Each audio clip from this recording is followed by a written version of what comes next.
and, well, even justification before God in its public affairs? Is there some way that Chattanooga and people in the city and in Hamilton County can revive a corpse, revive what is lagging, what is sick, what is needing a healing?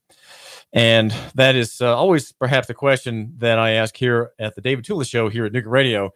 Is there some way to take advantage of what we've been given by God, that is revealed to us in the most widely published book in human history, and a book translated into many, many languages, many dialects, and even in American and in English, there are a multitude of translations and editions, some holding to King James only, and others favoring NIV, others New King James, and many others.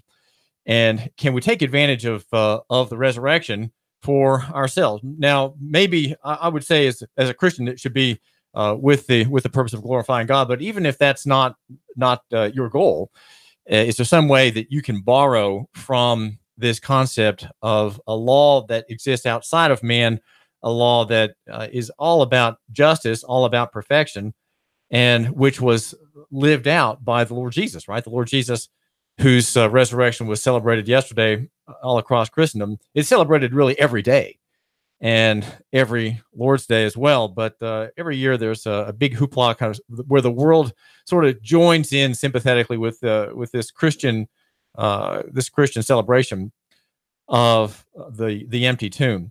Can Chattanooga take advantage of that? Or maybe some would say perhaps should Chattanooga take advantage of it? And I would say yes, it should, and the people in it should. Now, how can some of these ideas that we get from God, how can they inform what we do, say, as voters here in Chattanooga? Do we vote a certain way because we've been either saved, or we understand that there is God whose ideas are quite often at variance with ours, and whose requirements for, let's say, government are almost entirely at issue with our own. We've done God better in government. We've multiplied the civil magistrate in his offices, so that he is, as some of us are finding out, eating out our substance, as some people are getting ready to file tax returns in mid-month. They're being eaten out voluntarily, of course, by consent, and we are hurting in many ways. Is there something we can do to bring a more godly perspective into government? And people who are not even Christians would say, yes, there is such a thing as equity. There is such a thing as equitable government, and the Christian gospel claims to be the source of all equity. It claims in the Word, God claims that He is the source of all justice, and all systems of justice which are at variance with His system will not be just. And we have a chance to vote soon in gubernatorial elections, and I'm just looking at the news Friday, or maybe it had been Saturday's editions, Friday or Saturday. There was a story about Phil Bredesen running for the U.S. Senate, and how wealthy he is. Very, very wealthy man. All of these fine candidates in extraordinary wealth in the tens of millions. I think Bredesen has $300 million in valuation, and he earns about $3 million a year in income. So you have your asset base, which throw off their dividends and interest, and or you have capital gains sometime when you sell, and you have an income that you report in past 3 million. And so we have very wealthy people, very important people seeking to serve, right? They're seeking to be your representative in either the governorship or in the federal Senate. Here is what the Time Free Press published.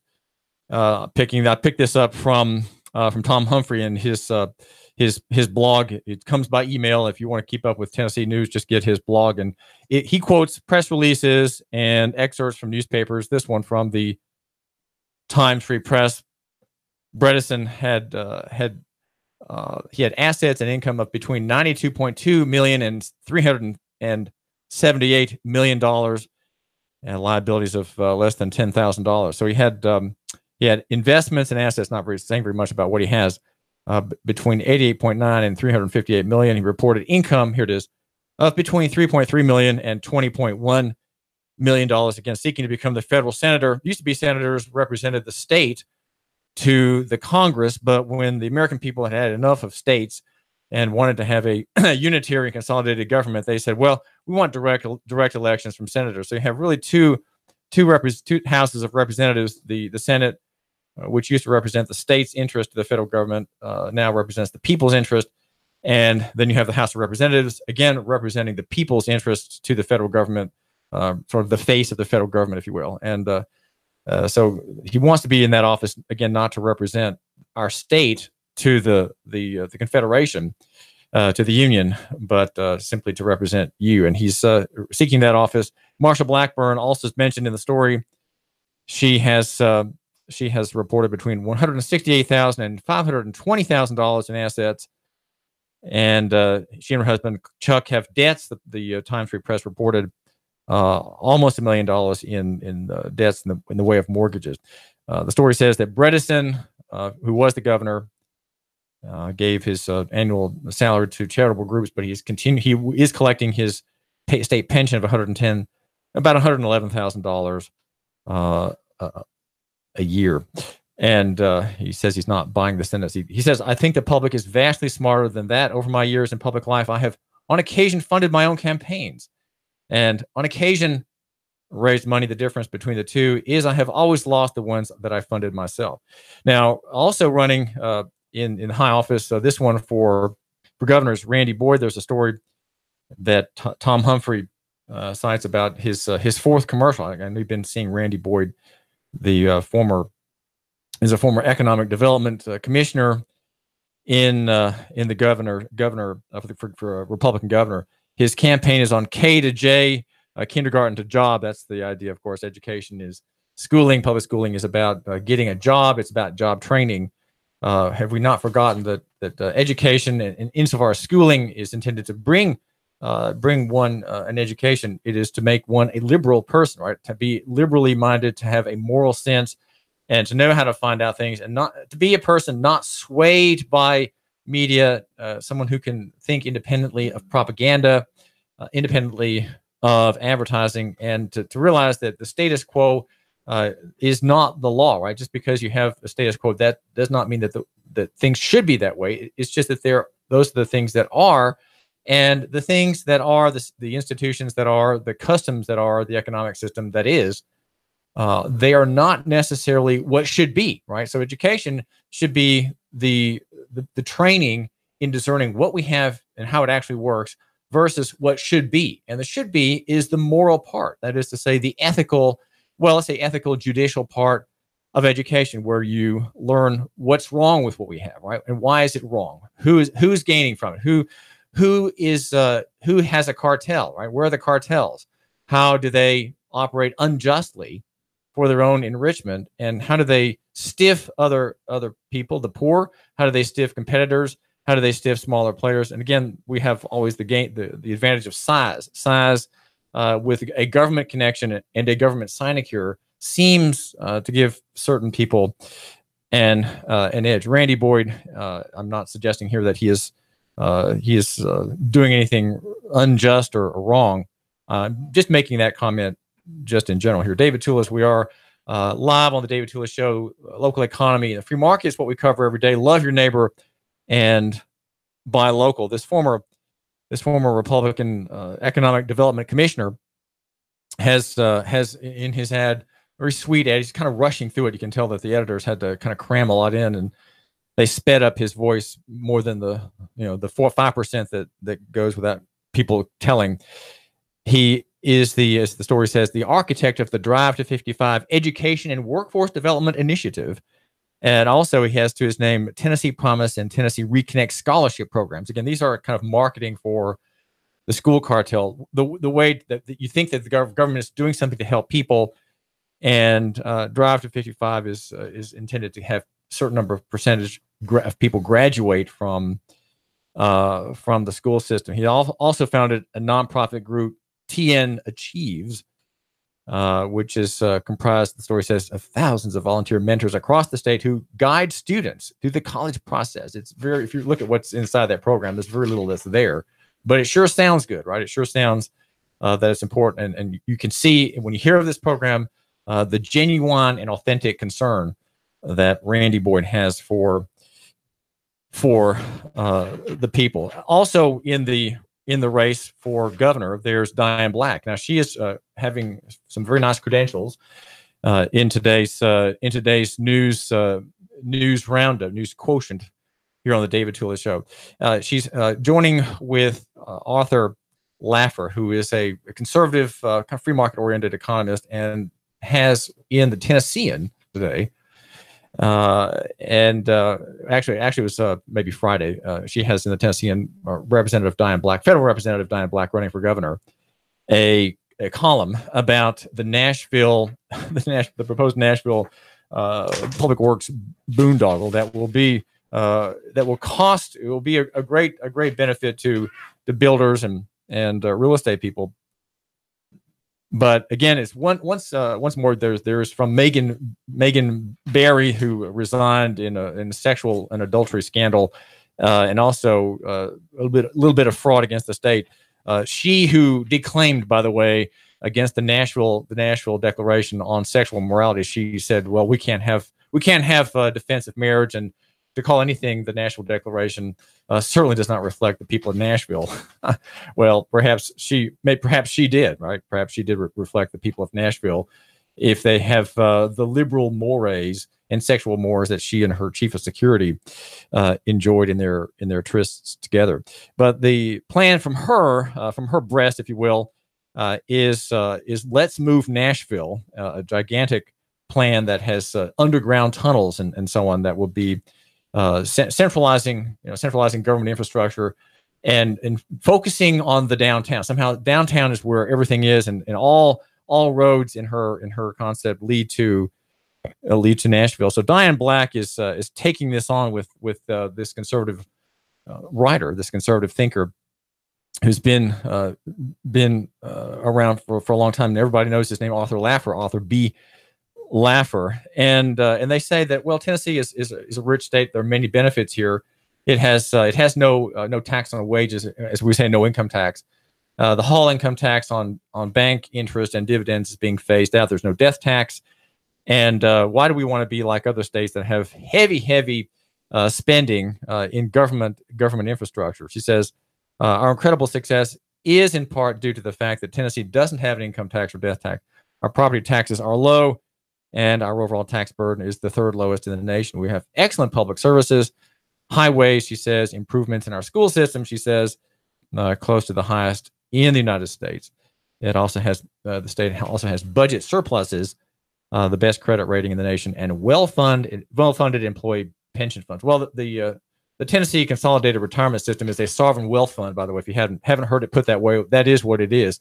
Tax-free money, worth more than the state itself. It has more billions of dollars. It has, I think, $10 billion more net worth than the state itself, right? State government is worth maybe 35 billion, and the Tennessee Consolidated Retirement System is worth about 45 billion. It's quite a bit more, 25% more worth more in liquid capital, right? Liquid capital that is, by my reading of the statute, it exists outside the statute. It exists outside the statute and rejects the constitutional ban on government investing in private businesses. Now, to get back to Diane Black and Arthur B. Laffer, a good column, very pithy, very well written, pointing out that in 2008 in California, voters approved a $10 billion high-speed rail project. Now that, and she points out that that project is said to rising in its expense to $77 billion and potentially as much as $98 billion. And again, centralized systems, they don't work, and the proposal for Nashville will bring an expense of $9 billion, and it could be, she says, even more than that. That $9 billion is kind of the outside possible expense. She says, "Let's Move Nashville will kill our prosperity and make Nashville one of the highest taxed cities in the country. We need to share our prosperity with the whole state of Tennessee and remain a low tax state. So she is of course a representative in the federal Congress, the 6th district, and a candidate for governor. But there are questions that we need to ask, and we need to ask these questions. And I have asked them. If you go to yournews.com this morning, go to yournews.com and see my. If you can't find it, it's at the bottom of the national and international pages.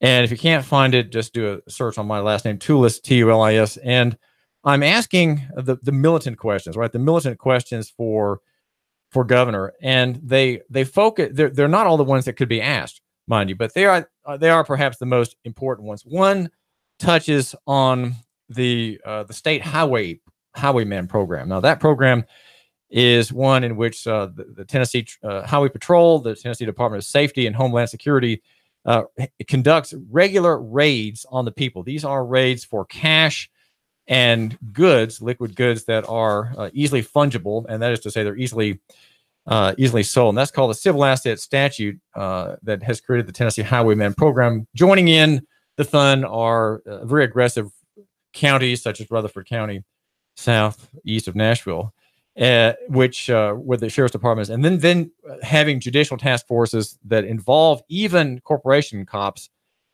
in various towns. Now there's a detail here that I think is worth noting.